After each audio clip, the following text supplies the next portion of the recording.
আজকেও একটা নতুন রেসিপি হবে, নতুন না, করেছি এটা, দই বেগুন। তো সেটার জন্য প্রথমে দই বেগুনটাকে এরমভাবে কেটে নিয়ে তার সঙ্গে নুন হলুদ মাখিয়ে নিতে হবে।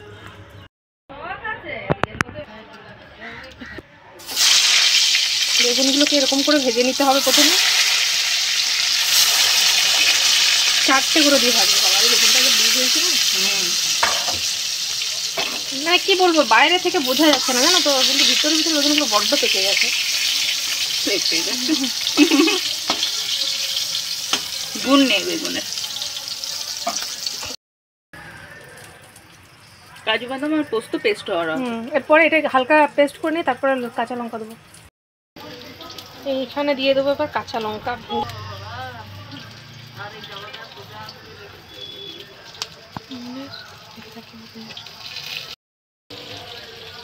আর দেবো জল।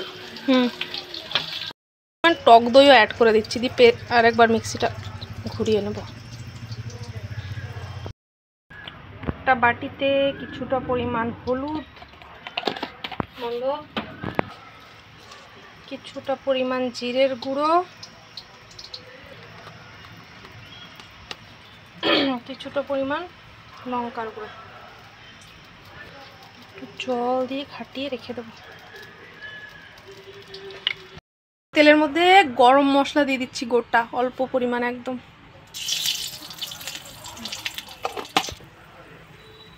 আর ওই যে জিরে হলুদ আর লঙ্কার যে মিশ্রণটা করে রাখলাম ওটাও দিলাম।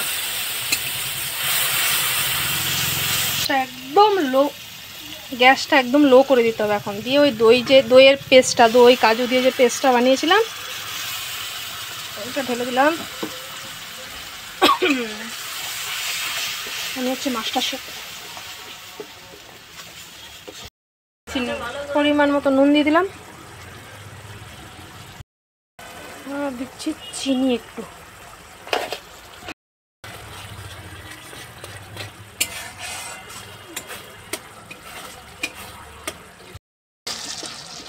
এরকম গাঢ় গাঢ় হয়ে এলে এই যে এবার মিক্সি ধোয়া জলটা একটু দিয়ে দেবো, মানে অনেকটা লেগেছিল তো, হ্যাঁ অনেকক্ষণ কষিয়ে নিয়েছি, আবার মিক্সি ধোয়া জলটা একটু দিয়ে দেবো। ব্যাস, এটা একটু ফুটবে, তারপর বেগুনগুলো দিয়ে নামিয়ে দেবো। ব্যাস হয়ে গেল। রান্নাটা খুব তাড়াতাড়ি হয়ে যায়, করতেও তাড়াতাড়ি, খেতেও সুস্বাদু। তোমরা ট্রাই করবে, ট্রাই করে আমাদের জানাবে যে কেমন হয়েছে। একদম। বেগুনগুলো দিয়ে দেবো, একটু বোটাগুলো এই জন্য রাখতে বলেছিলাম। হ্যাঁ, গোটাগুলো রাখলে ভালো, ধরতেও সুবিধা, মানে ভাঙবে না সহজ। আর একটু মাখা মাখা হবে না? একটু মাখা মাখা হবে, বেগুনটা দিলে একটু টানবে না ঝোলটা। ব্যাস, আরও আছে অনেক বেগুন, আছে। তো এইভাবেই একটু চিনি দিলি তো, চিনি তো এইভাবেই দই বেগুন করবে তোমরা, আর করে আমাদের হেল্প লাগলে মাস্টার শেফ পাপিয়ার সাথে যোগাযোগ করবে, মেসেজে যোগাযোগ করবে যে কিভাবে কি করবে। কন্ট্যাক্ট নাম্বার দিতে পারবো না, ওই আর কি নিচে দিয়ে দিচ্ছি ডেসক্রিপশন বক্সে, নাকি না নাম্বার দেওয়া যাবে না, ওই আমাদের কমেন্ট করবে, আমরা অ্যান্সার দিয়ে দেবো যে কিভাবে কি করতে হবে। Master chef Papia. এটা হচ্ছে আজকে দুপুরের, সকালের ব্রেকফাস্ট। দুপুরের ব্রেকফাস্ট বলতে যাচ্ছিল, সকালের ব্রেকফাস্ট। তো আমাদের এদিকে প্রচণ্ড ঠান্ডা পড়েছে, তো আমার অবস্থা দেখে বোঝা যাচ্ছে একদম ঠান্ডায় জড়ো হয়ে গেছি। আচ্ছা, আর এইদিকে হচ্ছে আরেকটা তরকারি হচ্ছে আজকে শাক। আজকের মেনু হচ্ছে লাউয়ের তরকারি, আর কি যেন দই বেগুন, আর কলমি শাকের চচ্চড়ি বা তরকারি, দুটোই বলতে পারো। তো লাউটা হয়ে গেছে, লাউটা হয়ে গেছে আগে, আর কলমি শাকের তরকারিটা হবে এখন, আর দই বেগুনটাও হয়ে গেছে। বাঁচবো আমি এখান থেকে বেরোতে পারলে। তো চলো তোমাদের দেখাই একটু কলমি শাকের তরকারিটা। তেল দিয়েছি, অনেকটা দিয়েছি কিন্তু অল্প দেখাচ্ছে, জুম করে তো। জুম করতে হবে না, ঠিক আছে। প্রথমে বড়িটা ভেজে নেবো, তারা গরম হোক তেলটা, যা গরম হয়ে গেছে। হ্যাঁ, এরপর হচ্ছে বড়িগুলো দিয়ে দেবো, একটু বড়িটা ভেজে নেবো।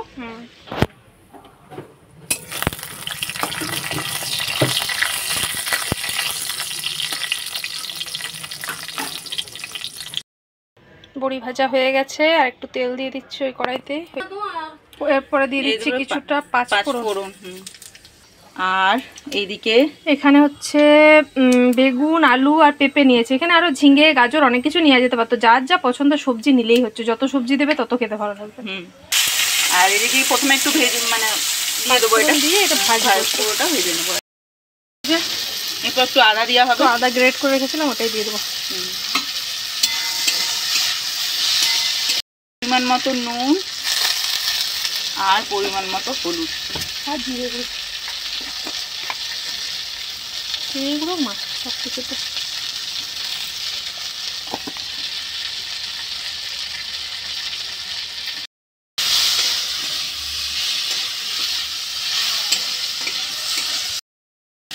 কলমি শাককে ধুয়ে কেটে সুন্দরভাবে রাখা আছে। হ্যাঁ, কেটে ধুয়ে রাখা আছে, ধুয়ে কেটে রাখা আছে। যাই হোক, হ্যাঁ দিয়ে দেবো।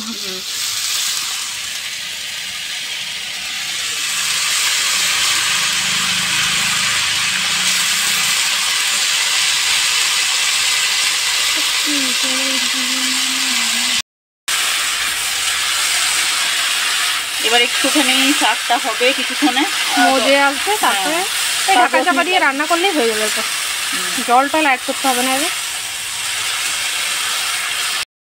এই যে আমাদের কলমি শাকের চচ্চড়ি কমপ্লিট। এরপর বড়িটা ভেঙে দিয়ে দেবো উপর থেকে। গোটা দিলেও দেওয়া যায়, ভেঙে দিলে না ঠিক মানে কি বলতো, প্রত্যেকটা ইয়েতে পরে ভালো লাগে খেতে আরো বেশি। প্রত্যেকটা খাবো, প্রত্যেকটা গরসে।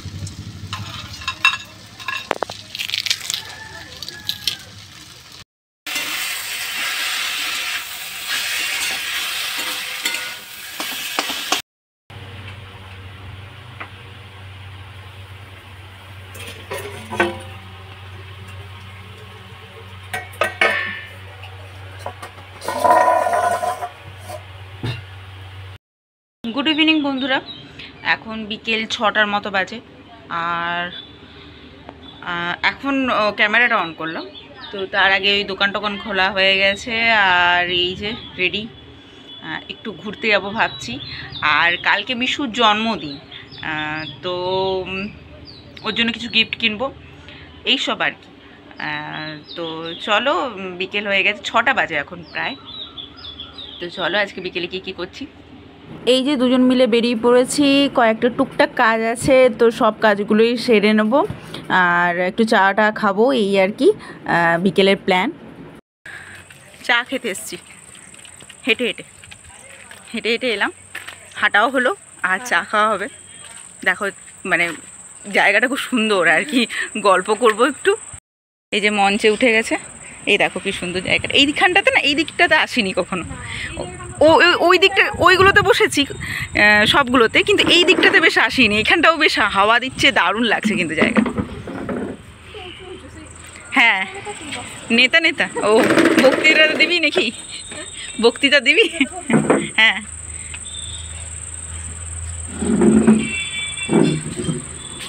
এই যে চা আর বিস্কুট, আমাদের ফেভারিট চা বিস্কুট, আমরা খেয়ে নেবো। তো কয়েকটা কাজ নিয়েই বেরিয়েছিলাম, যেরকম একটা ব্যাগ ছিল, ব্যাগটা সেলাই করতে হতো, কিছু কেনাকাটাও ছিল, আর তার সাথে আমরা কয়েকটা ক্ল্যাচারও নিলাম, আর মিশুর গিফটটা কিনতে হতো মেনলি। তো মিশুর গিফট আমরা সত্যি, বেলিয়াতোড়টা এরকম, বেলিয়াতোড়ে ভালো গিফটের দোকান একদম নেই। 4-5টা দোকান ঘুরলাম, মানে মনের মতো পাচ্ছি না, একটু অন্যরকম একটু ইউনিক গিফটই চাইছিলাম আর কি। তো যাই হোক, গিফট তো কিনেছি, কিন্তু আজকে আর তোমাদেরকে দেখালাম না, কালকে দেখাবো কি কি গিফট কিনলাম। কালকে যখন আমরা যাব ওদের বাড়িতে, তার আগেই তোমাদেরকে দেখাবো। তবে বিশ্বাস করো, কত 4-5টা দোকানে আমরা নাজেহাল হয়ে গেলাম, ঠিক মনের মতো ভালো জিনিস। একটা এবার 2 বছরের মেয়ে, ওকে তো ওর মতোই জিনিস দিতে হবে, মানে ওর বড়দের মতো জিনিস দিলে তো ওর ভালো লাগবে না, না? ও যেটা ইউজ করতে পারবে বা যেটা নিয়ে খেলতে পারবে, সেই রকম জিনিসই দিলে ওর ভালো লাগবে। তো যাই হোক, অনেক খুঁজে, অনেক ভাবনা চিন্তা করে কিছুটা পেলাম আর কি, কিছুটা মনের মতো পেলাম। তো কালকে দেখাবো তোমাদের গিফটগুলো। যাই হোক, আজকে সন্ধ্যা থেকে তো এইভাবেই মানে নাজেহাল হয়ে গেছে। তো দেখলেই তোমরা কতগুলো দোকানে গেলাম সন্ধ্যে থেকে মানে মনের মতো হচ্ছিল না, জানি না কেন, কোনো মতে মনের মতো গিফট পাচ্ছিলাম না। যাই হোক আলটিমেটলি পেয়েছি। তোমরা বলবে কেমন হয়েছে গিফটগুলো, তবে কালকে সেটা, আজকে আর দেখাতে পারছি না, আজকে হবে না দেখানো, কালকে দেখাবো। কালকে ওদের বাড়িতে যাওয়ার আগে তোমাদেরকে দেখিয়ে তারপর যাব। তো এই আর কি, আজকে সন্ধ্যা থেকে ওই হয়েছে। আর তবে ঠিক আছে, মোটামুটি ভালোই পেয়েছি, তোমাদেরকে দেখাবো কালকে। তো চলো আজকের ব্লগটা শেষ করছি। সবাই ভালো থেকো, সুস্থ থেকো, দেখা হচ্ছে একটা নতুন ব্লগের সাথে কালকে। কালকের ব্লগটাও খুব সুন্দর হবে। তো চলো, টাটা।